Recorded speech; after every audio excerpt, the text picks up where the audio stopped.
सभी छात्रों को नमस्कार।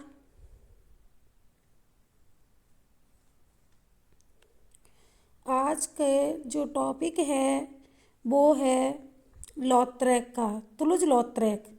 इनका जो पूरा नाम है वो है आरी द तुलुज लॉट्रेक, आरी द तुलुज लॉट्रेक।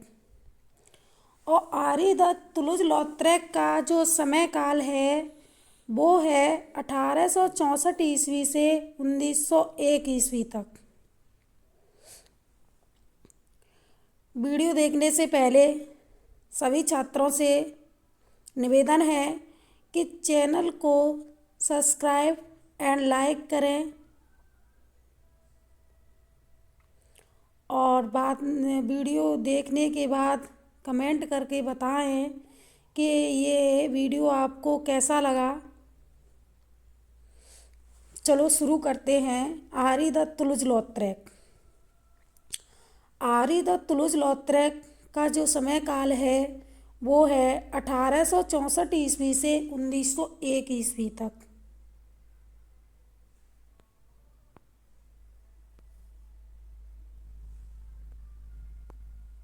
अठारह सौ चौंसठ ईस्वी से 1901 ईस्वी तक है।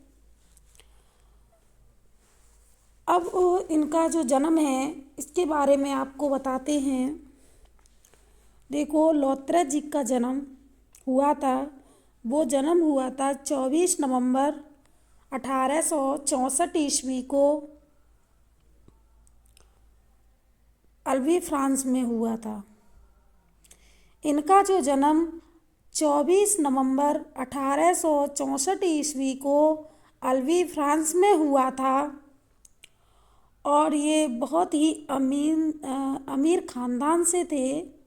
ये जो लॉट्रेक थे वो अमीर ख़ानदान थे और इनके जो पूर्वज थे वो राज परिवारों से रिश्ता नाता था। और ये लॉट्रेक थे जो बचपन में ही लॉट्रेक का दुर्घटना हो गई थी।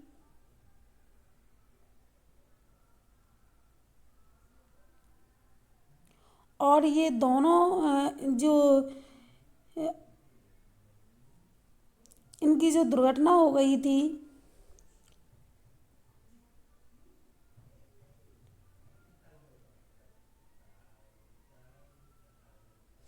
और ये बचपन में ही अपंग हो गए थे। 1878 ईस्वी में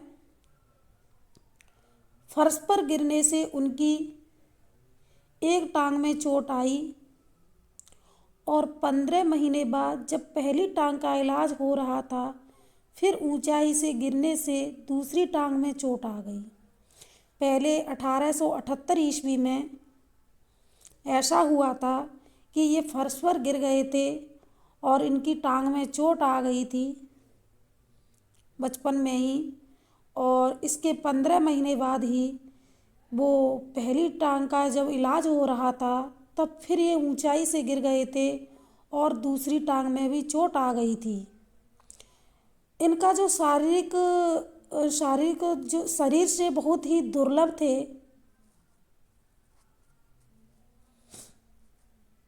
इसलिए इनकी जो टांगों की जो वृद्धि थी वो कमज़ोर हो गई थी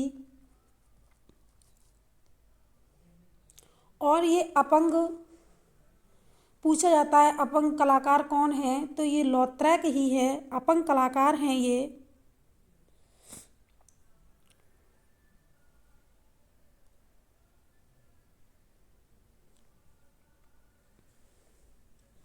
और जो लॉट्रेक है वो प्रभाववाद शैली से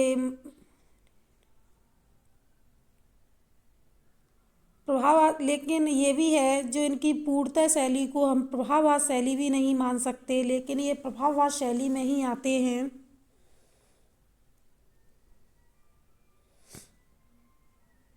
जो लॉट्रेक की कला है वो व्यापारिक विज्ञापनों पर आधारित है।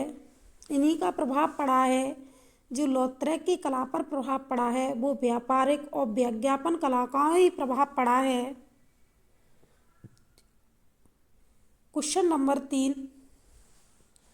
क्वेश्चन नंबर 3 इस प्रकार है, इन्होंने मदिरागृहों, वेश्यागृहों, नाटक गृहों और सर्कसों के अंतर्गत एवं सामान्य जनजीवन के भी चित्रण किए। देखो, इन्होंने वेश्याओं गृहों के, मदिरा गृहों के, नाटक गृहों के और सर्कसों के दृश्य चित्र बनाए एवं सामान्य जीवन के भी, जनजीवन के भी इन्होंने यथार्थ चित्रण किया था।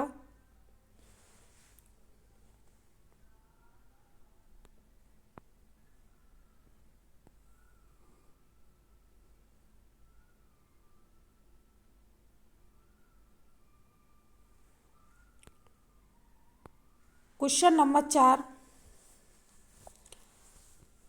कि देखो, ये लॉथरेक थे, इनको रेखा चित्र का बहुत ही शौक था, बचपन से ही शौक था इनको।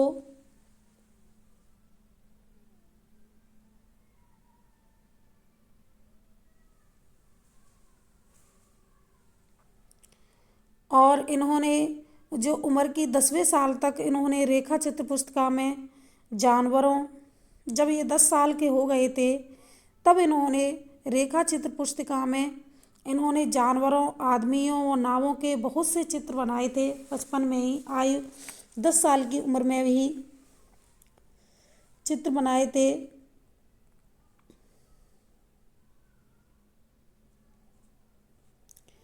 और जब इनकी दुर्घटना हो गई थी, पैरों से अपंग हो गए थे, दुर्घटना के बाद जब ये पेरिस के प्रंस्तो और नाम के गूंगे व बहरे चित्रकार से उनका परिचय हुआ था। प्रस्तो थे, वो घोड़ों और कुत्तों के चित्र बनाने में बहुत ही प्रसिद्ध थे। देखो, जब इनसे दुर्घटना हो गई थी लॉथरेक थे, तब वो पेरिस में एक प्रस्तो नाम के कलाकार थे जो गूंगे बहरे थे। कुछ आप वैसे तो पूछा नहीं जाता है, क्वेश्चन पूछ लिया भी जाता है, लेकिन टीजीटी में तो नहीं पूछा जाता है। पीजीटी, नेट, जेआरएफ ये इसमें पूछ लिया जाता है क्वेश्चन के प्रस्तो थे। जो प्रस्तो थे वो गूंगे बहरे थे और जो प्रस्तो थे वो पेरिस के थे, गूंगे बहरे चित्रकार थे। वहाँ पर इनका लॉथरेक का इनसे परिचय हुआ और जो प्रस्तो थे वो घोड़ों और कुत्तों के चित्र बनाने में बहुत ही प्रसिद्ध थे, बहुत ही अच्छी तरह से चित्र बनाते थे।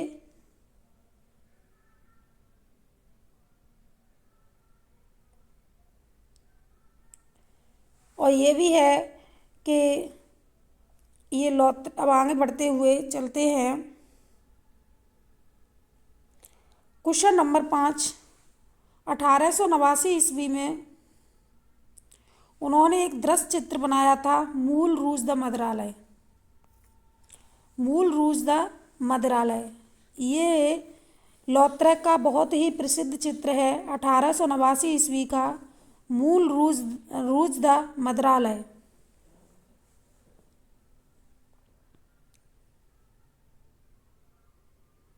जो 1889 ईस्वी में बनाया था। और ये भी है कि जो पेरिस में कुख्यात वेश्यागृह था, रूए अम्राज की जो बैठक को सजाने का काम भी लॉथरेक को ही मिला था। देखो, जो पेरिस में सबसे विख्यात वेश्यागृह था रूए जे अम्राज, वो जो वेश्यागृह का नाम था रूए अम्राज की बैठक को, तो उसको सजाने का भी काम लॉथरेक को ही मिला था। जो उसको सजाने का काम मिला था वो लॉथरेक को ही मिला था।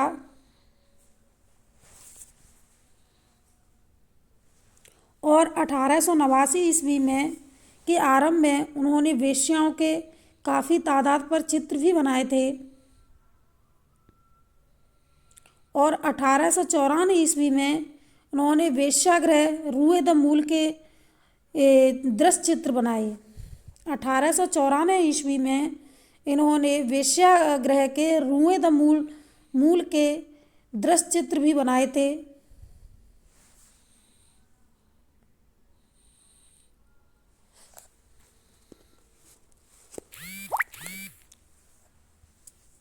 मूलेधर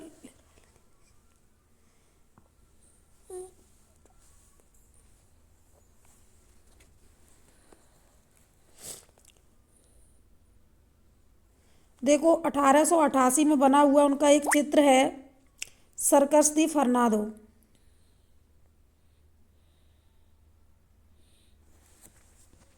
चलो मैं यानी कहाँ पहुँच गई, मैं इसी टॉपिक से लेती हूँ। देखो लॉथरेक ने मासिक पत्रिकाओं समाचार पत्रों में व्यंग्य चित्र भी बनाए और जो व्यंग्य चित्रों की जो संस्था थी वो थी सलोदो आर ओंकारा। प्रदर्शनी में अपने चित्रों को प्रदर्शित भी किया था। सलोदो आर अंकोरा में की प्रदर्शनी में अपने जो चित्र थे, जो मासिक पत्रिकाओं एवं समाचार पत्रों पर जो व्यंग्य चित्र बनाए थे, उन्होंने इस प्रदर्शनी में उनको प्रदर्शित किया था, प्रदर्शित किया था। और देखो जो लॉथरेक के प्रसिद्ध चित्र हैं वो बताती हूँ मैं। इन्होंने जो इनके लॉथरेक के जो प्रसिद्ध चित्र है वो विज्ञापन कला के लिए थी और जो विज्ञापन कला के लिए उन्होंने कुल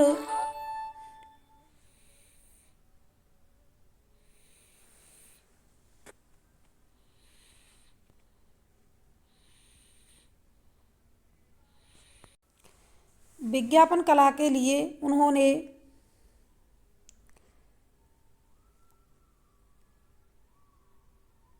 लगभग 30 विज्ञापन चित्र बनाए थे। विज्ञापन कला के लिए उन्होंने 30 विज्ञापन चित्र बनाए थे लॉथरेक ने।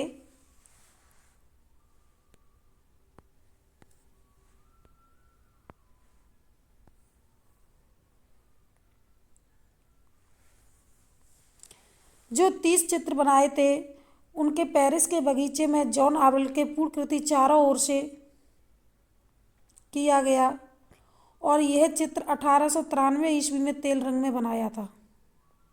देखो एक चित्र था उनका पेरिस के बगीचे में जॉन आर्वेल, एक लॉथरेक का चित्र था पेरिस के बगीचे में जॉन आर्वेल। यह कृति उन्होंने जो ये विशाल वाद्य यंत्र से चित्रित की थी और ये तेल रंग में बनाई गई है। 1893 ईस्वी की ये कृति है पेरिस के बगीचे में जॉन आर्वेल, लॉथरेक की कृति है ये। क्वेश्चन नंबर 10 लॉथरेक की कला का विकास में उनका 1888 में बनाया चित्र सर्कस फर्नांडो। ये बहुत ही महत्वपूर्ण चित्र है। 1888 ईस्वी में बनाया चित्र है उनका सर्कस फर्नांडो। लॉथरेक जी का ये चित्र है सर्कस फर्नांडो चित्र है, वो 1888 ईस्वी का चित्र है। ये बहुत ही महत्वपूर्ण चित्र है।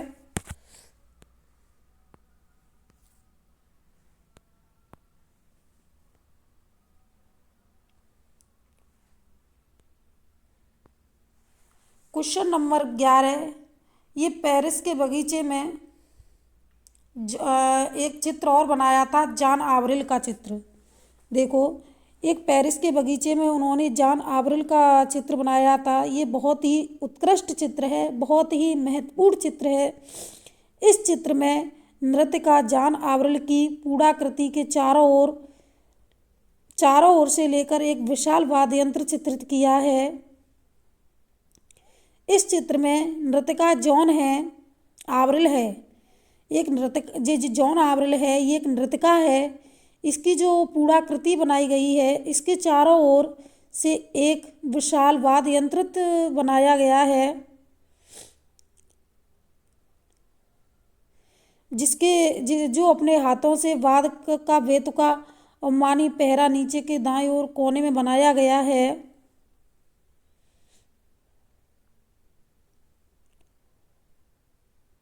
और जो व्यापारिक उद्देश्य से इन्होंने जो कृतियाँ बनाई थी लॉथरेक ने, वो विज्ञापन चित्र, लिथोग्राफ्स, आबनेस्ट चित्र थे। और रंगीन लिथोग्राफी अंकन पद्धतियों में लॉथरेट ने बहुत महत्वपूर्ण आविष्कार किए जिनसे लिथोग्राफी की माध्यम से भी कलाकार अपनी मौलिक प्रतिभा से दर्शक को परिचित कराने में समर्थ हुआ। देखो, ये लॉथरेट थे, इन्होंने लिथोग्राफी में भी बहुत अंकन पद्धतियाँ बनाई थी इन्होंने, और इन्होंने कई आविष्कार भी किए थे लिथोग्राफी के, जैसे कि देगा के समान लॉथरेट प्रथम लेखाकार थे। देखो, ये प्रथम लेखाकार थे लॉथरेट।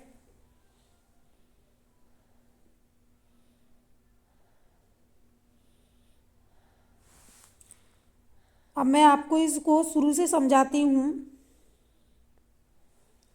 देखो, आरिदत्त तुलज लॉथरेट का जो जन्म है वो 1864 ईस्वी में 24 नवंबर 1864 ईस्वी में अल्वी फ्रांस में हुआ। 14 वर्ष की उम्र में 1878 ईस्वी में लॉथरेट एक दुर्घटना में अपंग हो गए। इन्होंने जो चित्र बनाए थे वो मदिरागृहों, वेश्यागृहों, नाटक गृहों और सर्कसों के अंतर्गत चित्र बनाए थे एवं सामान्य जनजीवन के भी इन्होंने यथार्थ चित्रण किया था।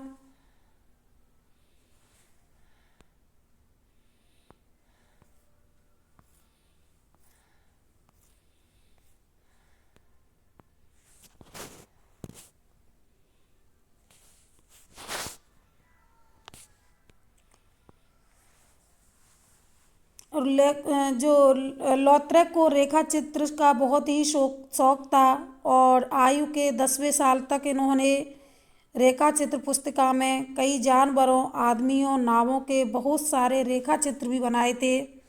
जैसे जानवरों, आदमियों, नावों के बहुत सारे रेखा चित्र बनाए थे। 1889 ईस्वी में उनका एक चित्र था मूल द रूज द मदिरालय। ये इनका दृश्य चित्र है, बहुत प्रसिद्ध चित्र है। 1889 ईस्वी का चित्र है मूल रूज द मदिरालय। ये इनका दृश्य चित्र बहुत ही प्रसिद्ध चित्र है।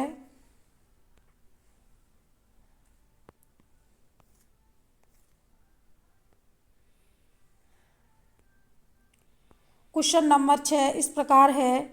देखो, जो पेरिस में कुख्यात वेश्यागृह था, जो रूए अमराज के नाम की बैठक सजाने का काम भी लॉथरेट ने किया था। जो पेरिस में कुख्यात वेश्यागृह था, जो वहाँ पर वेश्यागृह में एक रूए अमराज की बैठक जो थी उसको सजाने का काम भी लॉथरेट ने ही किया था। क्वेश्चन नंबर 7, 1890 ईस्वी के दशक में मध्य उसने लिरायर नामक मैगनीज के लिए उनको चित्र बनाए थे। एक मैगनीज थी लिरायर मैगनीज के लिए उन्होंने काफ़ी तादाद पर चित्र बनाए थे 1889 ईस्वी में। क्वेश्चन पूछ लिया जाता है किस कलाकार ने लिरायर नामक मैगनीज पर के लिए चित्र बनाए थे, तो वो लॉथरेट ने बनाए थे।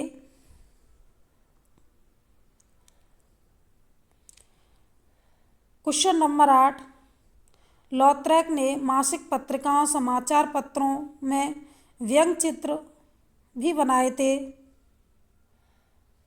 और व्यंग्य चित्रों की जो संस्था थी वो थी सलोद आर ओंकेर की प्रदर्शनी में उन्होंने काफ़ी चित्रों को प्रदर्शित भी किया था। लॉथरेट की जो प्रसिद्ध कृतियां हैं वो ये हैं, प्रसिद्धि है जो लॉथरेट की प्रसिद्धि है वो क्या है, विज्ञापन कला के लिए थी और उन्होंने विज्ञापन कला के लिए चित्र बनाए थे। वो 30 चित्र बनाए थे। विज्ञापन कला के लिए उन्होंने 30 चित्र बनाए थे।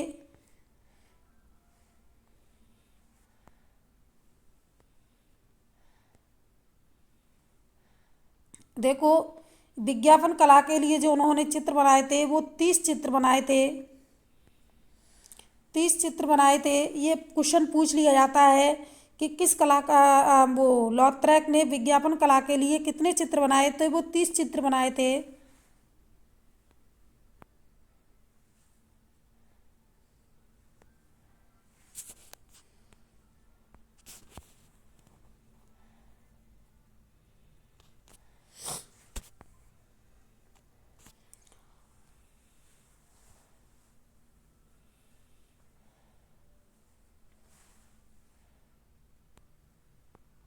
और पेरिस के बगीचों में उन्होंने जॉन आर्वल की कृति बनाई थी। जो जॉन आर्वल की कृति बनाई थी उसके चारों ओर वाद्य यंत्र को चित्रित किया और यह कृति 1893 ईस्वी में बनाई थी, तेल रंग में बनाई थी। जॉन आर्वल की पेरिस के बगीचे में क्वेश्चन पूछ लिया जाता है कि जॉन आर्वल की कृति किसने बनाई थी, तो ये लॉथरेक ने बनाई थी। और ये जो कृति बनी है वो 1893 ईस्वी की है और तेल रंग से बनी हुई है। क्वेश्चन नंबर 10, लॉथरेक की कला के विकास में उनका 1888 में बनाया चित्र सर्कस फर्नांडो। देखो ये बहुत ही महत्वपूर्ण चित्र है सर्कस फर्नांडो। जो ये चित्र बना हुआ है वो 1888 ईस्वी में लॉथरेक ने बनाया था।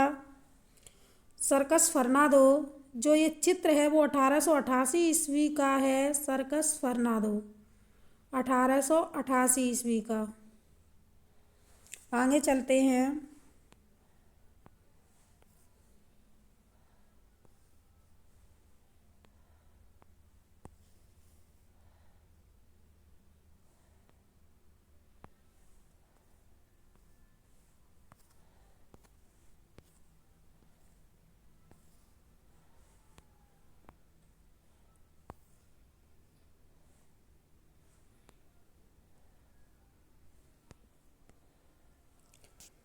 देखो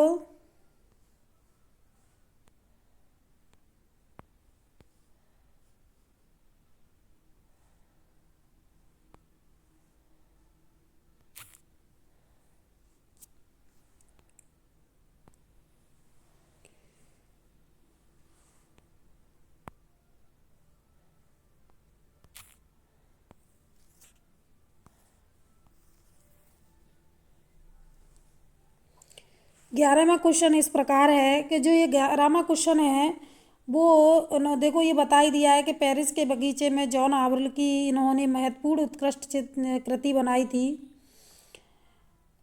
और इनको देगा के समान इनको प्रथम लेखाकार भी कहा जाता है। प्रथम लेखाकार भी कहा जाता है। देगा के समान इनको प्रथम लेखाकार भी कहा जाता है। लॉथरेक के बारे में सिर्फ इतना ही है।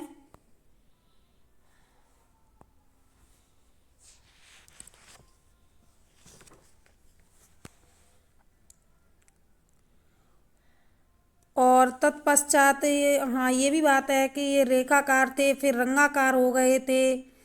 ये जो लॉथरेक थे वो पहले रेखाकार थे, प्रथम रेखाकार थे फिर रंगाकार हुए।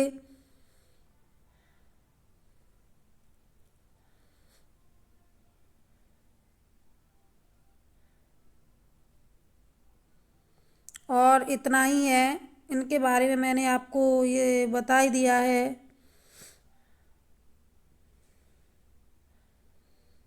सिर्फ इतना ही है। क्वेश्चन पूछा जाएगा तो यहीं से पूछा जाएगा। इसी वीडियो के साथ धन्यवाद।